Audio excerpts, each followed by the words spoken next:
Ya kembali ke konsisten tadi seperti tanah merah yang Mas Adis katakan,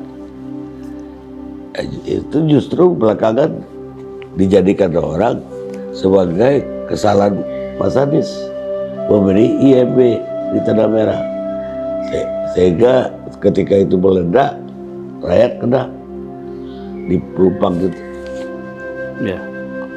Pertanyaan sederhana begini Bang, apakah warga di sana dulu baru keluar IMB? Warga dulu atau kan? IMB dulu baru warga punya rumah? Warga dulu. Warga itu sudah punya rumah di situ puluhan tahun. Jadi ini ada IMB atau tidak ada IMB, kalau ada kebakaran ya terbakar. Karena memang mereka sudah tinggal di situ puluhan tahun. Ada IMB ya terbakar, nggak ada IMB juga kebakar. Jadi ini sesuatu yang ya boleh saja lah sebagai percakapan sosmed gitu ya. Tapi sebetulnya urutannya itu ada post hoc fallacy itu, ada kekeliruan menentukan urutan itu. Ya, nah, tapi ada hal yang mendasar Bang di sini, bahwa ada hak hidup dasar rakyat yang harus kita penuhi. Air, listrik, itu hak dasar. Bagaimana kita membiarkan rakyat kita sendiri di tanah kita sendiri tidak memiliki akses kepada air, tidak memiliki akses kepada listrik, karena tanahnya sedang sengketa. Jadi saya katakan sengketa tanahnya biar diselesaikan di pengadilan. Silahkan diselesaikan. Saya tidak mau terlibat soal sengketa tanahnya, karena sengketa tanahnya bukan wilayah kami.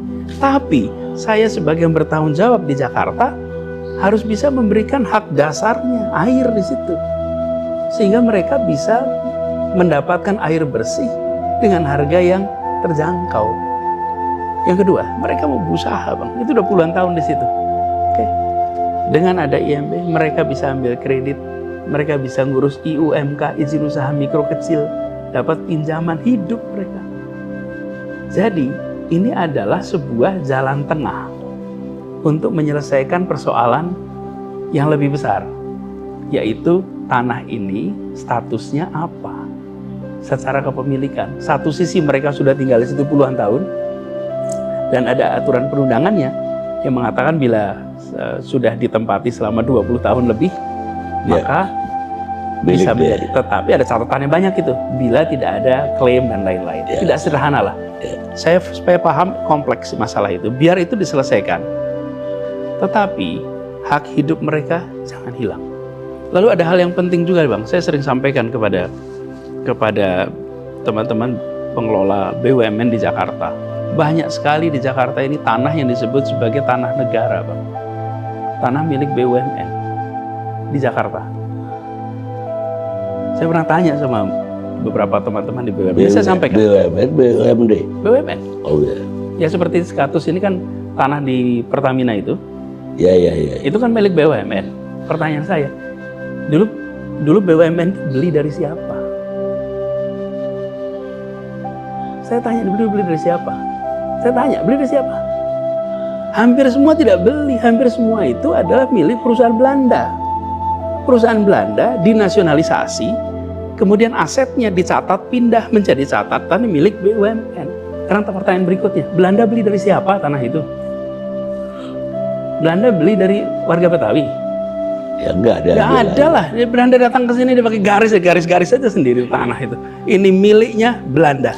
Nah, apa gunanya merdeka ketika tanah itu tidak bisa kembali dimiliki oleh rakyat kita? Benar juga. Coba, apa gunanya kita merdeka? Jadi saya sering sampaikan, jangan kita itu ketika melihat rakyat yang berada di tanah milik negara, lalu memandangnya seperti mereka itu bukan warga negara Indonesia, bukan bagian dari bangsa Indonesia.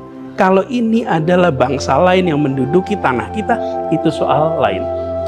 Tapi kalau ini adalah rakyat kita sendiri yang mereka ingin hidup lebih baik, carilah jalan keluar yang memberikan kepada rakyat rasa kebahagiaan bahwa negara ini datang dengan kerahiman, datang dengan cinta kasih, datang dengan perasaan memiliki ini adalah rakyat kami. Bukan dipandang ini sebagai entitas. Saya pernah sampaikan juga ini Bang, kepada auditor. Karena pada ujungnya mereka bilang, Pak Anies, kami paham dengan filosofi ini, kami paham dengan prinsip ini. Masalahnya kami nanti dicek. Ketika diaudit, di dalam catatan audit itu, harus tercatat ini aset-aset kami yang tidak boleh hilang. Ini harus ada kebijakan nasional. Bahwa tanah-tanah yang berada, terutama di Jakarta, karena yang namanya perusahaan-perusahaan Belanda itu pusatnya dulu banyak di Jakarta. Ya, ya. Di sini banyak sekali tanah-tanah yang sebenarnya disebut sebagai tanah milik BUMN, tanah milik negara, yang sesungguhnya itu adalah tanah yang dikuasai oleh Belanda, yang sekarang ditempati oleh bangsa Indonesia, yang barangkali kakeknya dulu ikut meninggal memerdekakan Republik ini. Coba Bang, ini jadi saya ingin mengajak kita semua, jangan lihat persoalan ini semata-mata soal pencatatan aset di dalam buku laporan keuangan. Tapi ini adalah soal bagaimana negara hadir dan melindungi. Perintah pertama Republik ini merdeka untuk apa? Melindungi setiap tumpah darah Indonesia. Pegang itu sebagai prinsip. Dan jadi saya ketika melihat persoalan tanah di Tanah Merah dan tempat-tempat lain, saya selalu sampaikan, sekarang kami hadir berikan solusi. Yuk kita cari jalan keluar hukumnya tuh, yang terakhir tuh Bang. Kita ini seringkali nomor satunya tuh yang hukum dulu. Ini pakai prinsip keadilan, prinsip kepentingan umum, prinsip akal sehat, lalu cari regulasinya sehingga tiga itu bisa jalan. Nah, dengan begitu, keputusan-keputusan yang kita buat adalah keputusan yang berpihak pada rakyat. Rakyat kecil di dalam kampung-kampung itu Bang, mau minta tolong pada siapa? Yang bisa kirim SMS, WA, telepon gubernur, wali kota, menteri, ya petinggi, rakyat itu. Mereka butuhnya pemegang kewenangan, mengambil sikap, saya melindungi, saya mencintai, saya memberikan rasa aman. Nah, itu yang jadi pegangan saya ketika saya harus berurusan dengan kampung-kampung itu Bang. Ya, ya. Termasuk ketika muncul persoalan itu. Jadi saya yakin betul bahwa jalan tengah yang kita lakukan kemarin itu adalah untuk mereka bisa mendapatkan penghidupan yang lebih baik, kehidupan yang lebih baik. Dan saya mengharap pengelola aset-aset negara ini, mari pandang aset ini bukan sebagai barang yang kami beli. Ini adalah barang yang banyak warisan dari pemerintah kolonial. Saya ulang, pemerintah kolonial, penjajah, yang dicatatnya sebagai milik kita. Sekarang ketika rakyat ingin ikut menikmati juga, what's the problem? Carikan jalan keluar. Mudah-mudahan ini dengar ini. Saya sudah berkali-kali menyampaikan di dalam pertemuan-pertemuan ketika saya menjadi gubernur berurusan dengan BUMN, saya sering sampaikan itu. Bahwa sudah saatnya kita mengatur ulang cara pandang kita terhadap rakyat yang sudah puluhan tahun tinggal di sebuah tempat yang tanahnya adalah turun-temurun dari kolonial Belanda. Ya, kalau Mas Anies punya pendapat begitu, berarti juga tidak hanya Tanah Merah atau Jakarta. Rakyat-rakyat di desa-desa itu juga tanahnya dulu jadi hak ERPA, hak Egendom, yang semuanya dikonversi jadi PTPN, jadi hak milik negara. Lah, ya itu milik mereka kok. Nah, sekarang mereka jadi buruh tadinya aja. Makanya begini, filosofinya dipegang. Bahas itu satu persatu, Bang. Seperti juga kasus ini. Saya melihat dalam kasus ini, coba dicari satu persatu. Tapi prinsipnya, jangan kita membayangkan seakan-akan kita ini berhadapan dengan kekuatan asing yang memegang aset milik negara kita. Bukan rakyat kita sendiri yang butuh tempat situ untuk apa?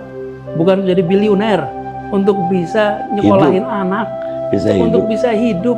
Apa susahnya negara ini punya prinsip cinta kasih gitu, menyayangi gitu. Jadi satu sisi administrasinya dibuat, regulasinya dibuat, tapi prinsipnya melindungi rakyat.